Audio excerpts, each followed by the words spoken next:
Hey guys, I hope you guys are doing great. Welcome back to another video. So today we are happy to have Dr. HK Amanda. Finally, you have the DR, right? Why not? Congrats, right? It's been a long journey. So if you maybe saw some of the videos in the channel, you know that there is a short video back then of a 3 minutes video, but now just thought I should have a quick sit down with him before I share. So Dr. Amanda. That's still yeah. All right, man. So, what maybe can you tell us about yourself in terms of where you come from and your high school journey and things like that? Okay. My name is Happy Amanda. Dr. Happy Amanda. Dr. Happy Amanda, yeah. Still have to get used to that. Sure. My name is Dr. Happy Amanda, of course. I was born in Rustenburg in the Tabo. Then I attended in Raskral Primary School. Then after that, I went to Retusegid. So it was not an easy journey. It was quite a difficult journey, to be honest.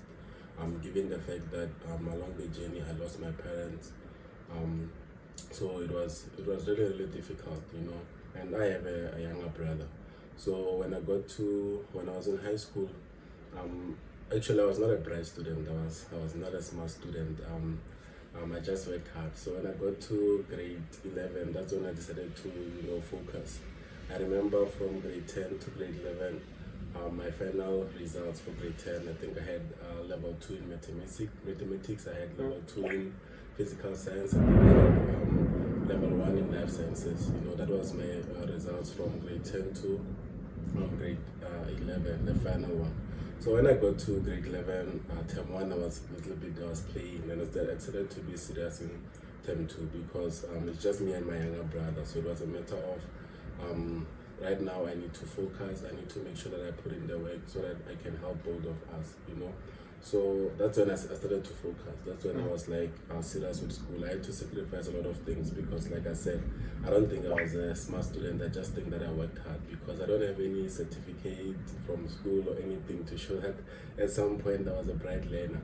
So that's when I started to sacrifice a lot of things, give my time into books. I remember I had to get in school in the morning, attend classes, and then during break I'll be doing my homeworks because every time when I leave after school I'll go home and I'll just study, I'll just rush home, get there, eat, sleep, and then from there I just study, never watch soapies or anything like that. I had to sacrifice a lot of things. I believe even relationships were very difficult for me, I never had a solid relationship back then because I was so focused, so dedicated because I wanted to help me and my younger brother. So it was just like that, grade 11, and when I got to grade 12, that's when I was I was told that I did good. I was the top learner, I remember, in grade 11. Oh, good. So that's when, because I used to have targets, that each time I have target that I want to do this target, I want to do this target, I want to do this target. So when I got to grade 12, okay, so that's when they told me, and then now it was a matter of, okay, I must continue. Like I said, I had targets, each and every time I was like, okay, I'm going to continue same momentum. More marks meant more sacrifice for me. So I had to sacrifice still more, a lot of things. There were only two things that I was doing most of the time. Either I was in church or I was at school, because I remember I used to attend on Saturdays, sometimes even on Sundays. And one thing that I would do is that I would even have session or leave at school around 7 p.m. Because we're having extra hours, our personal extra hours, where we'll help each other and help each other out, and even try to help each other wherever we're struggling in. So that's how it was. That's how we kept the momentum going, and that's how I was even able to finish my matric. It was in 2017 when I did my matric. So that's just how it went. Okay. So just two questions for me, maybe. How? Can you mention something, man? Looking what you have accomplished, especially. Then you said you had to do it without parents. Maybe how did that affect you? And that's my first question. And the second thing would be, when were you interested now to do medicine? When did you think, okay, I want to be Dr. HK Amanda one day? So being a doctor is a dream that I had when I was still young. It was something that me and my mom talked about, that one day I want to be a doctor. I see myself as a doctor. And we used to talk about it, and my mom used to tell me that, yeah, it's possible I'm gonna be a doctor one day. And I was like, okay, cool. And then so now my mom passed on, and I had a lot of challenges in between. It was not easy. I had to move around a lot of times, but it was all by God's grace that I was able to keep the focus and keep on passing regardless of the challenges that I faced. So it was really difficult. I remember when I got to grade 11, I had three things that I wanted to do. I wanted to do medicine, I wanted to become a pilot, and I wanted to do engineering. That was in grade 11. So when I passed well, and in class, everybody wanted to be an engineer. I'm like, I want to be an engineer. Sure. Everybody wanted either electrical, mechanical, everybody wanted to be an engineer. So I was like, when I saw my marks now picking up, I'm like, nah, engineering is too low for me. Let me try something, higher, because we can't all be engineers. Sure. Where are we gonna find a job, So I was like, nah, let me aim higher. But I remember, so I had, it was a thing between being a pilot and being a doctor now. So I had to pray about that one. So we had went to church, and I was praying, Lord, which one should I choose between being a pilot and being a doctor? And I remember as I was praying, I saw myself wearing like a doctor's jacket. It was just white. I'm like, yeah. And I had stethoscopes. I'm like, okay, medicine it is. And the funny part is the fact that even when I was in grade 11, an offer came. Someone wanted to sponsor me to go to aviation school. They were willing to pay for my fees and everything, for me to go to aviation school. I remember my class teacher told me that he has someone who's willing to sponsor me to go to aviation school when I'm done. Everything is sorted. I just have to pack my bags when I'm done and just leave. They're gonna pay for everything, But I had to decline the offer because I was like, nah, I don't wanna I don't wanna be a pilot anymore. Rather, I want to be a doctor because that's what I saw. That's what God showed me. So I was like, nah, this is the way that I'm going through. So it was not easy. It was difficult. I lost my father when I was very young. It was. Can you maybe share the age for both parents? Okay. It was in 2000. I was like 1 year old. 1 year, 2 years old. Yeah, I was 2 years old then in 2000 when my father passed on, and then my mother passed on in 2010. I was in grade 5, and I was a very troublesome child, to be honest. I was very troublesome because I remember even when my mom passed on, I was like, you need to change your ways because life is not gonna be easy for you. By then my mom was sick, so she was like, nah, you need to change your ways because I was very troublesome. Like, you couldn't touch me because I knew that my mom is around, so you couldn't tell me anything, whether you're an elder, whether you're young. But after my mom passed on, I had to learn the hard way to be disciplined and be focused. So it was really not easy, but I was able to make it. Thank to God and everybody who was there along the way to try to help me out. Yeah, that's great, man. That's great. Okay, so now you decided you're gonna study medicine. Yeah, that's very motivational. But now that I think of everything, how do you move then? What is your story from high school to you ending up making it into medicine? Oh, okay. So high school. So I finished. Now I'm done. How did you finish? How did you finish? Now I'm done. So I got to matric. Okay, I finished matric and I got 7 distinctions. 7 distinctions. I got 7 distinctions by then. But one thing that I didn't do when I was in matric was I didn't apply for bursaries. I didn't even apply to universities because I remember, they always tell us, no, you need to apply, but they didn't have money to apply because when you go to internet cafe, you have to pay money to apply. We didn't know how to apply and stuff like that. So those kind of things were not like in the top of our head because they were not properly, we were not properly being told about them, and we didn't even know how to do it at all. So I remember I applied late. I think it was around July. And of course, by then, I think medicine was closed, medicine was closed. So I think I applied for engineering. I think it was electrical engineering at VEDS. I don't know what I applied for at UG. Those were the 2 that I applied for by that time. And I lost my ID when I was doing grade 12, so I couldn't apply for bursaries. So, but it wasn't bothering me. I mean, in grade 12, my main focus was to, make sure that I pass well. Get those And and they will tell me that if you pass well, bazaars will be running for you and everything. Don't have to worry. Everyone's like, okay, let me just focus on passing well. Nah, it doesn't work like that. You have to apply. And if you don't apply, they don't recognize you. They don't see you. So you really have to apply. So I finished, and then after I finished, I'm done. I've passed now. Okay, Veds accepted me. You just accepted me. They want me to come, but I'm like, I want medicine. They're not offering me medicine. So I spoke to the people at Veds. Okay, they accepted me for engineering. I want to do medicine. How can I go about it? And they're like, nah, come first, do engineering. Then after you can switch to medicine. Then I asked someone who was in Veds that this is the offer that I'm getting, that I must come to engineering then switch to medicine. Does it really work? And like, nah, don't do it.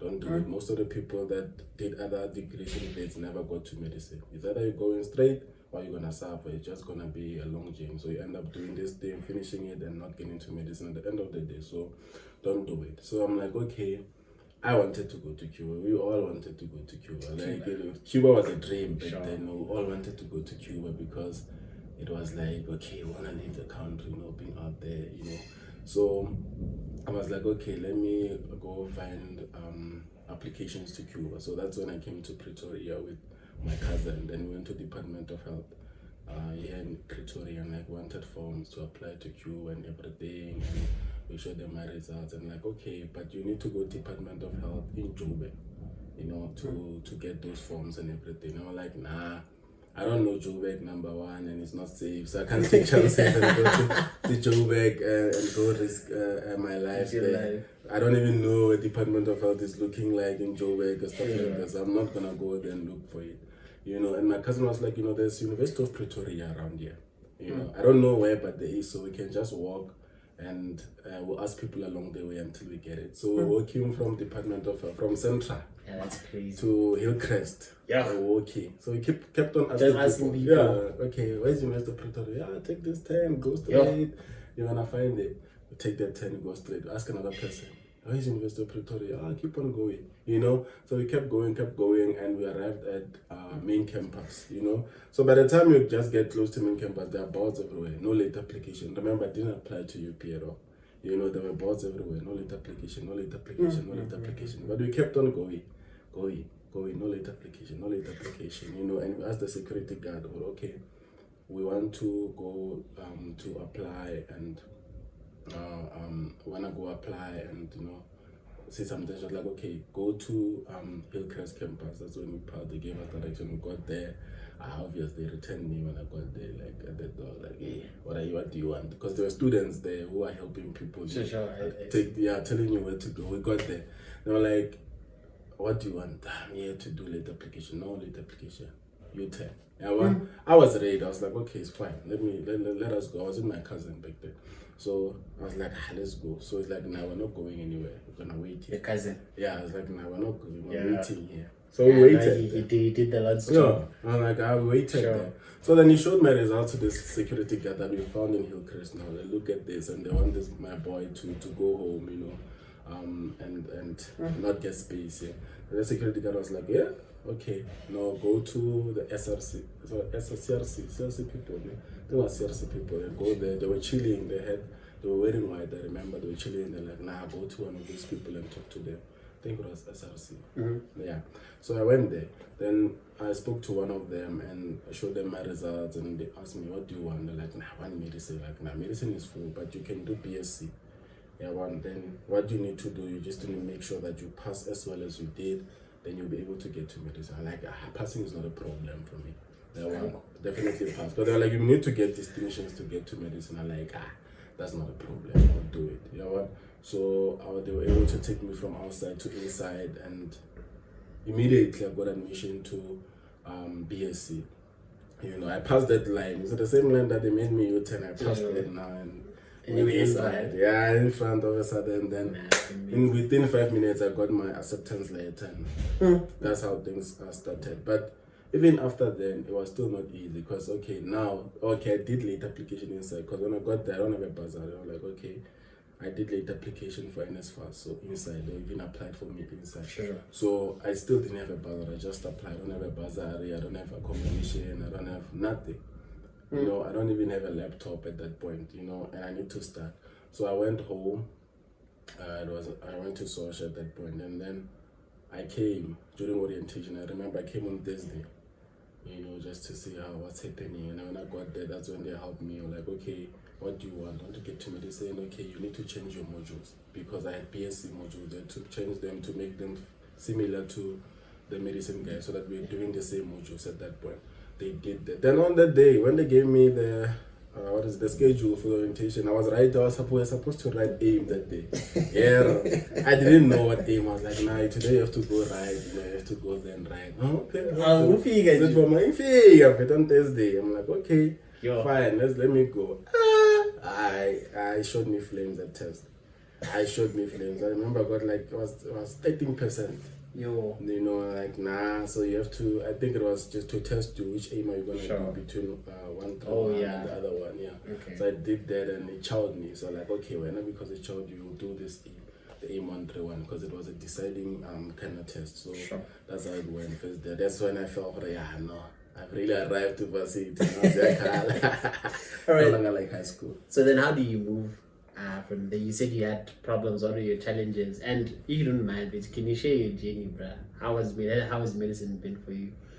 Now that you are finished. Now that I'm done. So it was a thing of, so that's when after then, because now I'm telling you, I didn't have accommodation, you know, and the bazaar. So I had to go to social, and I was staying in social, and I was traveling to campus every day.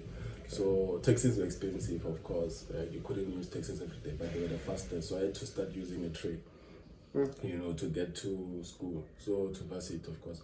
So I was using a train every day. But the train, you know, a metro rail was a problem, and it was always, the train was always stuck along the way. I had to swap to a different train and stuff like that. So I had to wake up like 3 o'clock, actually 2:30, because at 4 the train was leaving. So I wake up 2:30, 3:30, I will leave, and then you have to go catch the train to get to varsity. So I wake up 2:30, go to class. Class ended at like 5:30. And then after 5:30, I have to go catch a train. If I catch a train at 6, I'll get home at around 10 o'clock. Yeah. I'm hungry, I haven't eaten, I have to go eat. At that time you have to study, you know. I don't have time to study. So I get there and I don't have time to study. I just eat, and sometimes I'll even sleep trying to study, you know, with my books there, because I have to wake up 2:30, you know. So sometimes I'll sleep just next to my books. The only time I had to recover, like study, was during the weekends. So weekends I'll ask my cousin, hey, but let's try to push together, because he was in SMU by then. So we'll try to study. But he didn't have challenges like me. Like, he will come back from school earlier than me, so he will study. So by the time I get home, he has already studied. So he was ahead, I was behind. So one weekend I was in a study together, 10 o'clock, 11, he sleeps. Me, I'm still behind, you know. Sure. And then we started writing semester tests now. That's when it got read. You know, that's when it got read. So now in terms of textbooks, I remember I also didn't have textbooks, you know. And it was not easy, because sometimes they always refer to textbooks that, okay, you must go to read this chapter, I didn't have textbooks, so I'll go to the library, study there, and then I have to go home. You know, sometimes print a few chapters there and then go study. You know, it was not easy. Then we started writing semester tests. I remember we started with the what was it called? Sociology and psychology. It was MGW. Yeah. Started MGW, was the first one to go. It was MCQ.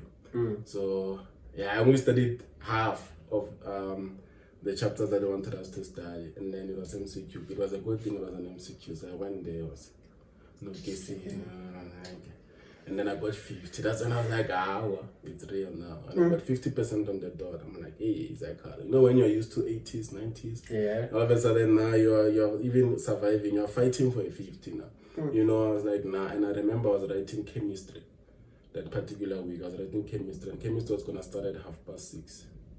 Yeah, 6:30. So I was like, and it was a 2-hour paper. At night? At night. Okay, so yeah. I'm like, if I'm gonna write 6:30 at night and then until 8:30, then what time am I gonna get home? Because if I leave at 6 o'clock, I get home at 10. Now if I leave 8:30, what time am I gonna get home? would there even be transport? So I remember that time, everybody was stressed, everybody was stressed. It's when I wanted to quit, and I was like, nah, Lord, I can't do this, because not only that, I was also behind, with schoolwork. Like, I was struggling. I remember I would even miss the Lensmart test that we have to write for MLB, for physics. We had this test that we had to write during the week, so I'll miss them because I remember those, I had to go home. So I'll miss those kind of tests. I'll always behind, and I'm like, nah, this thing's not working for me. I wanted to quit. Now I'm like, nah, I'm leaving. So I went home. I told them, oh, nah, I'm dropping out. I'm leaving. It's not working for me. It's very difficult, Sure. So they were like, so the time that I decided, so actually that day when I got home, it was late, so I went to my my granny's room. When I opened it, there's a Bible, but that Bible doesn't have a cover, So when I opened the door, the Bible just opened automatically, because I opened the door, it opens, because it doesn't have a cover, it opens. I'm like, okay, let me read what's happening here. Then it opened to a scripture. I think it was in Genesis. There was famine in the land. I think it was the time of Jacob, if not Isaac. So there was famine in the land, and everybody was going to Egypt. Everybody was living going to Egypt. Then God spoke to, I think it was Jacob, and I was like, don't move to a place where you are. Stay at the place that you are, and I'm gonna bless you at that place. You don't have to move to Egypt like everybody's moving to Egypt. Stay where you are. I'll bless you. I'm like, okay. So I mustn't leave now. But I was like, I asked my I keep calling people granny, sister, but it's not like it's just relatives. But but they're just relatives. So I was like, I spoke to my sister, and like, I wanted to quit today, but this is what happened. And she was like, nah, it's a sign from God that you shouldn't give up. Just hang in there and everything will happen. So I prayed to God, what should I do?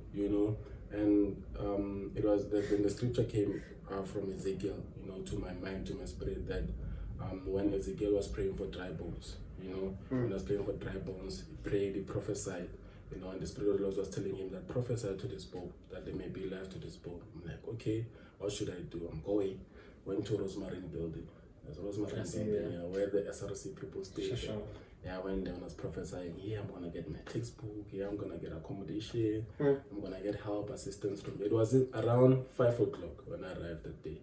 Prayed and prophesied. Then I went. Can I just, how far along the year was it?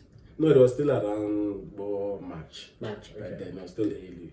These challenges, I faced them early, and I wanted to give up early. So, because it was just 2 months. So that's a long deadline. So then I went there, prophesied. Okay, that was in the morning. Nobody was there. It was still dark. So then at around, after my first class, I went there during the day, and I asked them, I need accommodation. I'm really struggling. I'm like, hey, but where have you been? Your marks are really good, but then we should have, found accommodation for you. Currently, there are no spaces, but if we find something, we'll let you know. I'm like, okay, cool. So, I went back to class, attended class, and also I told them about the textbook part. I don't have textbook and stuff. Then they gave me all textbooks. They're like, okay, can you use this textbook? When you're done, you can bring them back. Okay, fine. I took the textbooks and I went to class. I think around 5:30, that's when I got an SMS that they've been placed at the Rest Public. That day, I went to look for 5 p.m. 5 p.m. 5 p.m. Yeah. So like, I went to look for Rest Public. Somewhere I went around. I didn't know Rest Public. I didn't know that. I went around asking, where's Rest Public? You've been asking them. Showing me, okay, there's Rest Public. I got there and I'm like, okay. They're like, nah, you're too late. Come in the morning. The person, the admin lady is not here. Just come in the morning. Sure. Tomorrow morning I bunk class. Bunk class one day. And I'm like, okay. Did my things, wrote, filled up, and I got accommodation that day. It was the same week where I was writing. So I got accommodation on Wednesday. We're writing physics chemistry on Thursday. I got accommodation on Wednesday. So when I got it, they gave me the key. I was so happy. I was so happy that Wednesday I went home. Because it was on a Tuesday that I got the SMS. Wednesday morning I went there and I got the keys. And then Thursday, that's when I got, Wednesday I got the key, then Thursday I moved in. So I went back home, I told them I got the key, I got the room, they were happy for me. Then I packed my bags. Thursday morning I moved in. So the funny part is the day I moved in, that's the day they stole my phone at the train. Sure. So I had my phone, I had a jacket, and it was something, the pocket was something like this. So I had my phone there. So when I moved, I had my bag. So when I move inside the train, I'm moving like this. Then someone, pulled the phone. I saw the person, but when I tried to find someone to call that phone, they'd already removed the battery. But I didn't care.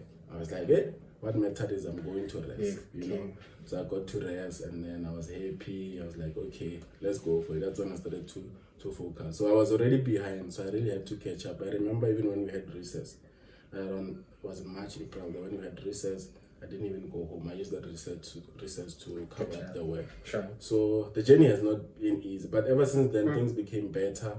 Now I met a lady who also assisted. She offered to assist me with connect codes because we needed connect codes to write some of the tests. So we had to find connect codes. I had the textbooks, but I needed the connect codes. So she would assist me. It's like anything you need, you can come. Ask me, I'll help you. For I don't know, like it was just God's grace. That lady was buying for me those kind of things, and I remember we also used to get food. During breaks they used to cook for us, so we just go and get food.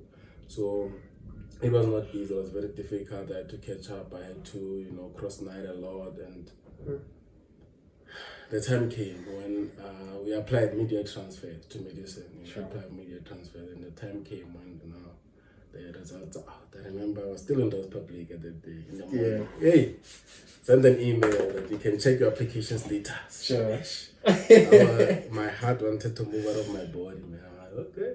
And I went there. Okay, that's when I got it. I saw that I was admitted. I so jumped because I remember even when I was still doing before then we used to have lab coats. And when we have for physics practicals and chemistry practicals, we were wearing lab coats. So every time I was staying with, we're sharing, we're four. I always wear that lab coat. I always tell my friends that you see, like I was like, you see, I'm a doctor. I'm a doctor with a lab coat, like I'm a doctor, I'm going there, I'll be a doctor, they'll take me pictures, I'm like, I'm going there, back then, so I was like, I'm getting there. But then we're just going for chemistry practicals. So the time came and I got in, I'm like, okay, cool. But I was exhausted, like I was tired because I had to cross night a lot. So I came to medicine, and first day where the dean took into us, I was sitting in front, I'm like, I'm going there, I'm gonna focus, I'm gonna be a good student. Got there, sat in front, where the dean talking to us. I was so tired I slept while the dean was talking. The dean was like, in life, you must participate in activities. The dean was like, you must participate in activities so that you don't sleep like this guy. Hey, I heard that part. All of a sudden I woke up, and everybody was looking. I also pretended that I'm looking for whoever was sleeping. And ever since that day, I never said again in front. I always started sitting at the back. Ever since that day till today, I'm always going to the back. The front is not for me. I'll go to the back, man. So it wasn't easy. It was difficult, but it was not impossible at the same time. There were challenges along the way. But I think ever since I got the bursary, because NSFAS responded around September and they paid my fees for that year. So fees wise I was sorted, I had a bursary at least. Then it was much better now. It was much better. There were challenges. Most of the challenges that I faced were academical, were not financial after that. So I didn't have to worry much about finances, just had to worry about making sure that I passed. So that was my aim ever since then. I just have to make sure that I pass. So that's just how it has been. The most difficult part in my journey was first semester. That was the most difficult part. That's when I wanted to give up. Story is amazing, man. Story is great. Now you all got brother. Okay, Anna, that's very interesting, man. So what maybe word of advice would you have for people wanting to study medicine? And also, if you'd like to, you can share where you could be going. In terms of that's if you're comfortable. Well, I'll be working in Joburg. I'm going to Joburg. But then the motivation. So it depends. Based on if you're still in high school, and you want to get to medicine, it's simple. First of all, you gotta believe that all things are possible. Because I believe that all things are possible. I believe that I've always believed that God created all of us to become something in life. Nobody was created to become nothing. Nobody was born and say, well, you'll be nothing, you just be asking for the whole. No, everybody was created with a purpose. You have a purpose. We may not be doing the same things, We may not all be doctors, you may be an engineer, you may be an educator, you may be a business person, but everybody of us, each and every one of us has a purpose in life, you know. So first of all, you gotta believe. You have to know what your purpose is. You have to discover your purpose, and you have to believe that it's possible, regardless of the background that you're coming from, regardless of the circumstances at home. You first have to believe, and you have to, you know, ask God and pray to God that, you know what, He may help you. Because honestly, God helped me. I don't want to lie. It wouldn't be possible without God. I've seen God in my life. I've seen Him do great things. Even today, you know, God has done so many great things in my life. You know, He has rescued me a lot of times. You know, so I believed that it's possible, and I put in the work. And I remember every time I used to study, like I'll just ask God, Father Lord, just help me understand, you know, this topic, help me understand, you know, and I'll get the understanding from God, because we didn't have a lot of resources back in high school. We didn't have a lot of, we just had textbooks, you know, bare minimum textbooks. If you compare it to other schools had better resources than us, but we had the minimum, and with that minimum that we had, I was able to get the result that I got because of God, not because of I was working toward. I did work hard, but God played a major role. So for someone who's still in high school, wants to get in there in medicine, you have to believe. You know, you have to believe, and you have to work hard for it, and you have to apply. Don't be like me. Late application are no longer a thing anymore. They don't work. I was just like, it was just God's grace that I was able to get in here. It doesn't work like that anymore. If you can't, probably they're gonna turn you, because even that day, a lot of people were being turned. I got in because by the grace of God, you know. So you have to apply, and you have to believe that you can do it. Maybe it's not medicine, maybe it's something else, but you have to believe that you can get it and work hard towards it. And one of the things that I can tell you is that sometimes I'll say, go to university, you know, because I didn't get what I wanted, you know, but those are the channels. If you do something related to what you want, you might not get what you wanted first, but you can do something related to it, and then swap, you know, in between you can swap, or because most of the time here in UP, at least I know that most of the degrees that you do, whether nursing, BCMP, BSc, you can be able to swap to medicine at some point, you know.